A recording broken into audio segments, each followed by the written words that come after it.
ఓం సాయిరామ్. శ్రీ సచ్చిదానంద సమర్థ సద్గురు సాయినాథ్ మహారాజ్‌కి జై. మన సాయి కుటుంబ సభ్యులందరికీ నమస్కారం అండి. ఎలా ఉన్నారు? ఏం చేస్తున్నారు? మీరందరూ కూడా సంతోషంగా, క్షేమంగా, ఆరోగ్యంగా ఉండాలని, సాయినాథుని యొక్క ఆశీస్సులు మనపై ఎప్పుడూ ఉండాలని మనస్ఫూర్తిగా ఆ సాయిని వేడుకుంటూ ఈరోజు వీడియోను మొదలుపెడుతున్నాను.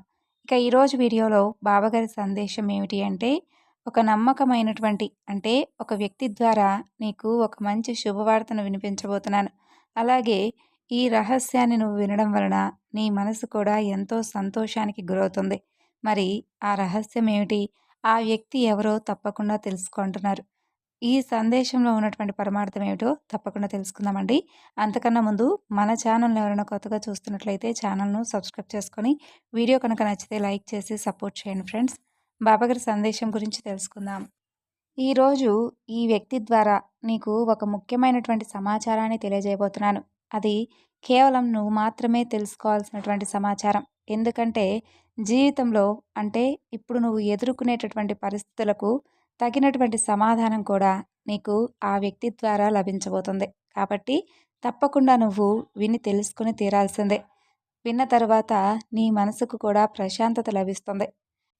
బాబా నీకు నా కోరిక పట్ల, అలాగే నా సమస్య పట్ల చాలా నిర్లక్ష్యం కదూ! నేను అడిగిన రోజు నుండి ఇప్పటి వరకు ఎన్నో రోజులు, నెలలు, సంవత్సరాలు కూడా గడిచిపోయాయి. కానీ నేను అడిగిన దానిలో మాత్రం ఏమాత్రం మార్పనేది రాలేదు. నువ్వు నా పట్ల లేదంటే నా కోరిక పట్ల నిర్లక్ష్యం చేస్తున్నావేమో అని అనిపిస్తూ ఉంది.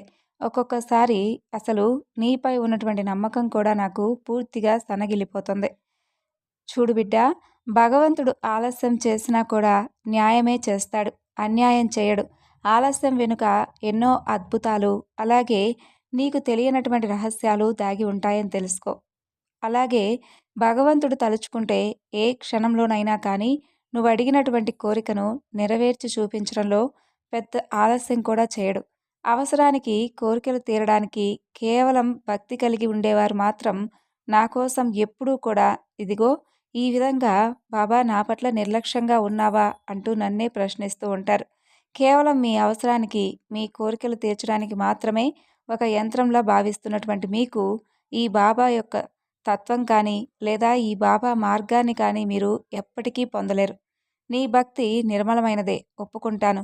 కాకపోతే నీ భక్తిలో కాస్త లోపముంది. అదేమిటంటే ఒకసారి ఏదైనా కానీ ఒక సమస్య పట్ల అంటే లేదు ఒక కోరిక పట్ల నీకు ఫలానా కోరిక ఉంది లేదా ఒక సమస్య ఉంది. అది భగవంతుడి ముందు విన్నవించుకుంటావు. ఆ తర్వాత నువ్వు అది జరగదు, జరుగుతుందో లేదో అనే అనుమానాన్ని ఎందుకలా నీ మెదడులో చోటిచ్చి ప్రతి క్షణం ఎక్కువగా ఆందోళనకు గురవు. బాబాగారి సందేశాన్ని కొనసాగించే ముందుగా చాలామంది గురువుగారి గురించి అడుగుతున్నారు కదండి. మనకెన్నో సమస్యలు, ఇబ్బందులు ఎదురవుతూ ఉంటాయి. అలాంటప్పుడు మన సమస్యకు తగినటువంటి పరిష్కార మార్గాన్ని తెలియజేసేటటువంటి గురువుగారు ఎవరైనా కానీ మనకు లభిస్తే మనమైతే వదులుకోం కదా. సాయిబాబా వారి ఆశీస్సులతో జ్యోతిష్యం చెబుతారండి గురువుగారు. చాలా చక్కగా ఉన్నది ఉన్నట్లుగా మనం ఏ సమస్య గురించి అయితే బాధపడుతూ ఉన్నామో అంటే ప్రేమ, పెళ్లి, ఉద్యోగం ఇలా మన సమస్యను బట్టి శాశ్వతమైనటువంటి ఒక చక్కని పరిష్కార మార్గాన్ని తెలియజేస్తారు. ఇక్కడ స్క్రీన్ మీద కనిపిస్తున్నటువంటి ఈ నెంబర్కు కాల్ చేసి మీ సమస్య ఏమిటో గురువుగారికి తెలియజేసి ఆ సమస్య నుండి బయటపడండి. ఇక బాబాగారి సందేశాన్ని కొనసాగిద్దాం. పూజలు చేసేటప్పుడో లేదంటే నీ మనసులో ఉన్నటువంటి కోరికను భగవంతుడికి చెప్పుకునేటప్పుడో ఆ స్వామి వింటాడు అని నమ్మేటటువంటి నువ్వు నీ కోరికను, సమస్యను నీ నుండి దూరం చేయలేడు అని మాత్రం ఎందుకు అనుకుంటున్నావు చెప్పు? నీకు హాని కలిగించేటటువంటి పనులు లేదంటే సమస్యలు ఎన్ని ఎదురైనా కానీ నిన్ను మాత్రం ఎన్ని విధాలుగా ఇబ్బందులకు గురి చేసినా కానీ భగవంతుడు ఎప్పుడూ కూడా అడ్డుగోడగా ఉండి నిన్ను ఎప్పుడూ రక్షిస్తూనే ఉన్నాడు కాబట్టే ఈరోజు ఇప్పటి వరకు నువ్వు ఎంత సంతోషంగా ఉన్నావు అంటే సంతోషంగా ఉన్నానా బాబా అని అడుగుతావేమో. ఎన్ని కష్టాలు, సమస్యలు ఎదురైనా కానీ వాటి నుండి అంటే నువ్వు బయటపడ్డావు కదా. అలా నిన్ను బయటపడవేసిందెవరు? భగవంతుడే కదా. ఇక నువ్వు ఎప్పుడూ కూడా అనుమానంతో కాకుండా నీ మనసును పరిపూర్ణంగా ఉంచుకొని భగవంతుణ్ణి ప్రార్థించు. నీకు కావాల్సింది అడిగావు కాబట్టి దానిని ఏమాత్రం కూడా అంటే ధర్మపరంగా ఉన్నటువంటి కోరిక అయితే తప్పకుండా నెరవేరుతుంది. కానీ నా మనసులో ఉన్నటువంటి కోరిక ధర్మపరమైనది కాదా బాబా అని అంటావేమో. నీ నీకు నువ్వుగా ధర్మపరమైనదో లేదంటే నా కోరిక చాలా మంచిది కదా, ఎందుకు నాకు నెరవేరడం లేదు అని అనుకుంటే సరిపోదు. అది నీకు సరైందా కాదా? అది నీకెంతవరకు మంచి చేస్తుంది? ముందు ముందు జీవితంలో నీకు దానివలన ఏదైనా ప్రమాదం వాటిల్లేటటువంటి పరిస్థితులు ఏర్పడతాయా? ఇవన్నీ కూడా సరిచూసుకొని భగవంతుడు నీకు అనుగ్రహిస్తాడు. కాబట్టి నువ్వు ఎంత ఆపదలో ఉన్నా, దుఃఖంలో ఉన్నా భగవంతుడిని ఒక్కసారిగా ఆర్తిగా ప్రార్థిస్తే చాలు. సంపూర్ణమైనటువంటి శరణాగతి కోరితే చాలు. భగవంతుడు ఎక్కడ ఉన్నా కూడా పరిగెత్తుకుంటూ వచ్చి మరి నిన్ను తప్పకుండా రక్షిస్తాడు. 100 నియమాలు పాటిస్తూ పూజించడం కంటే పవిత్రమైనటువంటి మనసుతో ఒక దండం పెట్టినా చాలు అంటారు కదా! కాబట్టి దానికి భగవంతుడు ఎంతో సంతోషిస్తాడు. ఆత్మశుద్ధి లేకుండా శరీరాన్ని ఒక్కటే శుద్ధి చేసుకొని ఆలయానికి వెళ్ళి భగవంతుడా నన్ను కాపాడు, నా కోరిక నెరవేర్చు అంటూ ఎంత వేడుకుంటే మాత్రం ఏం ప్రయోజనం ఉంటుంది? కాబట్టి ముందు నీకు ఆత్మశుద్ధి ఉండాలి. నిన్ను నువ్వు ప్రశ్నించుకో. ఎప్పుడైనా కానీ ధైర్యాన్ని కోల్పోకుండా ఉన్నావా? ఏ రోజైనా కానీ అనుమానంతో జీవితాన్ని గడుపుతూ ఉన్నావే తప్ప, నాకు ఏమీ కాదు, ఈ సమస్య నన్నేమీ చేయదు అని ఎప్పుడైనా అనుకున్నావా? నువ్వు వెళ్ళే దారి నిజాయితీగా ఉంటే నారు పోసినటువంటి భగవంతుడు నీరు పోసి నీ జీవితాన్ని పూలబాటగా మార్చలేడా చెప్పు? ఒక మాట చెబుతాను విను. కుళ్ళిపోయినటువంటి కూరగాయలతో చక్కని విందు భోజనం ఏ విధంగా అయితే వండలేమో, అలాగే మనసు నిండా చెడు ఆలోచనలు, అలాగే అనుమానాలు పెట్టుకొని భగవంతుణ్ణి ఎంత ప్రార్థించినా కూడా ఆయన అనుగ్రహం నువ్వు ఎప్పటికీ కూడా పొందలేవు. కాబట్టి ఈ విషయాన్ని మాత్రం తప్పకుండా తెలుసుకో. భగవంతుణ్ణి నీవు ఎంత దూరం చేసుకుంటావో భగవంతుడు కూడా నీకు అంతే దూరంలో ఉంటాడు. నీవు ఆయనకు ఎంత దగ్గరగా ఉంటావో ఆయన కూడా నీకు అంతే దగ్గరగా ఉండి నీ ప్రతి సమస్యను కూడా ఆయన సమస్యగా భావించి జాగ్రత్తగా నిన్ను ఆ సుడిగుండాల నుండి బయటపడవేస్తాడు.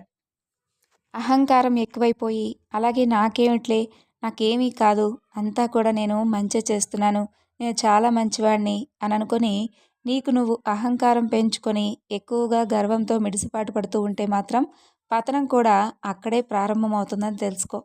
కాబట్టి నువ్వు నా చేతి గీతవో, నా నుదుటి రాతవో, లేదంటే నా గుండె చప్పుడువో తెలియదు బాబా, కానీ ఇప్పటి వరకు మాత్రం నేను నిన్ను తప్ప మరెవ్వరినీ కూడా ఎప్పుడూ నమ్మలేదు. నిన్ను నమ్మినంతగా నేను ఇక ఏ దైవాన్ని కూడా నమ్మి పూజించలేదు. కానీ నువ్వు మాత్రం ప్రతిరోజు ఇలా ఏవో కొన్ని సందేశాలను, మంచి మాటలను అందిస్తున్నానని చెబుతున్నావు.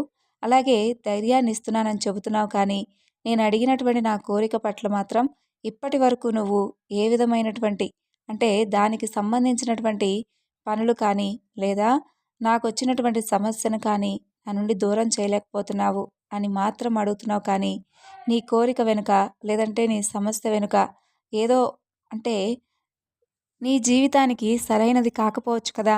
అందుకే భగవంతుడు ఆలస్యం చేస్తున్నాడని మాత్రం తెలుసుకోలేకపోతున్నావు కదూ! ఇక ఇప్పుడు చెబుతున్నాను విను.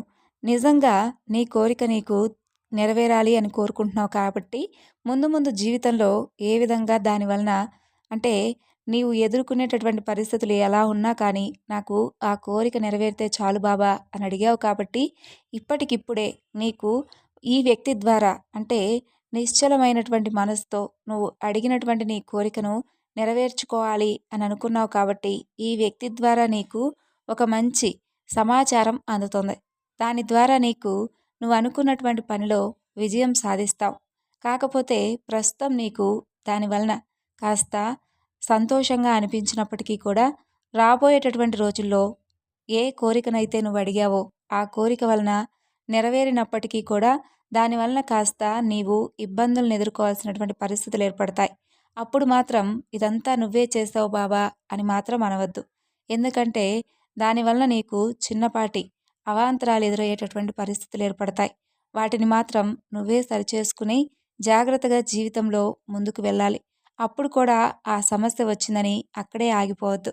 దాని ద్వారా నీకు ఇంకా ఎక్కువగా బాధ కలిగించేటటువంటి సంఘటనలు ఏర్పడతాయి. కాబట్టి నీకు నువ్వుగా జాగ్రత్త పడుతూ జాగ్రత్తగా ఉండవలసినటువంటి సమయం. జరిగింది జరుగుతుంది. అలాగే జరగబోయేదంతా కూడా మన మంచికే అనుకో. అంతకు మించి మనశ్శాంతి ఈ భూప్రపంచంలో మరిక ఎక్కడా కూడా దొరకదు. ఒక మాట అయితే చెబుతాను, భగవంతుడిపై పూర్తి విశ్వాసం కలిగి ఉండు. అదే నీకు శ్రీరామ రక్షగా ఉంటుంది. ఇక నుండైనా నీ మనసును ప్రశాంతంగా ఉంచుకొని లేనిపోని అనుమానాలను, ఆందోళనలను నీ బుర్రలోకి ఎక్కించుకోకుండా మనసు నిర్మలంగా ఉంచుకొని పవిత్రమైనటువంటి హృదయంతో భగవంతుణ్ణి ప్రార్థిస్తూ ఉండు. అంతా నీకు మంచి జరుగుతుంది. సంతోషంగా ఉండండి. విన్నారు కదండి బాబాగారి సందేశం. ఈ సందేశం మీకు నచ్చిందనుకుంటున్నాను. నచ్చితే తప్పకుండా మరికొంతమందికి షేర్ చేయండి. మరొక చక్కని బాబాగారి సందేశంతో మరలా కలుసుకుందాం. అంతవరకు నమస్కారం. ఓం సాయిరాం. సర్వేజన సుఖినో భవంతు.